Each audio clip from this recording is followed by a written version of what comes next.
All right, let's talk about what it's really like to be a small YouTuber. As of the filming of this, I have a little under 700 subscribers and about 2,200 watch hours, so I am a small YouTuber. I haven't been monetized. And there are a lot of big channels out there that are giving great advice on how to grow your channel, how to get subscribers, but I thought it would be nice to have someone who is a small YouTuber tell you what it's really like to be a small YouTuber if you're thinking about getting into it. So if you're thinking about starting a channel, if you are already have a channel and you're small, or you're struggling to grow your channel, this video is for you. So here are 5 things I didn't realize about being a small YouTuber. 1, the grind, the sheer amount of time that you have to put in to actually make progress. I've been doing this for about 4 months, and I work a full-time job in a factory. So I work between 45 and 55 hours a week. And then I come home from a 11-hour shift. I eat dinner, take a shower, spend a few hours with my family. And then I spend about an hour or two every night working on YouTube. If I'm off on Friday, I spend basically a whole work day. I work from like 8 to 3:30 on YouTube. So all in all, and sometimes if I'm editing, I will work more on Saturday and Sunday. So I probably work about 20 plus hours on YouTube every week. That is not something I expected when I started all this. The number 2 thing that I didn't realize about being a small YouTuber was how many different skills I was going to have to learn. My channel is typically about Dungeons and Dragons, and I know a lot about Dungeons and Dragons. I knew next to nothing about filming or editing. I had to learn about audio equipment, lighting. I had to learn about streaming, CapCut, OBS, Twitch, Discord, Instagram. I've barely ever even used Facebook. And I had to learn about all of that stuff. Writing, storytelling. So there is a lot to learn. But all of that information is on the internet. It's probably on YouTube and Google. You can learn anything you want from Google. So yes, it is daunting, but even a mile journey starts with a single step. So just pick something you think that you can figure out and start teaching yourself.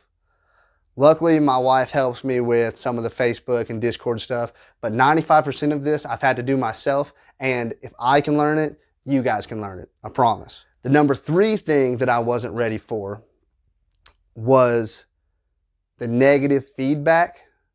So nowadays, because I have had a little bit of progress, a little bit of success, a tiny, tiny bit, a lot of the comments that are negative on my videos are people arguing with my opinion or trying to correct something they think I said that was wrong. When I first started, most of the negative comments I got were about my appearance or the way I talk. I'm from the South. I'm not going to change my voice for YouTube, and I can't really change my appearance. Not only would I want to, but I couldn't afford it if I did. But people said all kinds of negative things to me, and when I read those negative comments, it really hurt me. I would spend whole days depressed over what someone who's never met me said about the way I look. Don't let those trolls bother you. Chris Pratt has people say negative things about his appearance on the internet. Megan Fox, all these people who are objectively beautiful have people say negative things about their appearance. But I'll say this, where's their channel?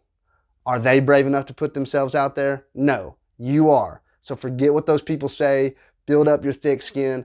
If you keep doing it, eventually you're not even gonna notice.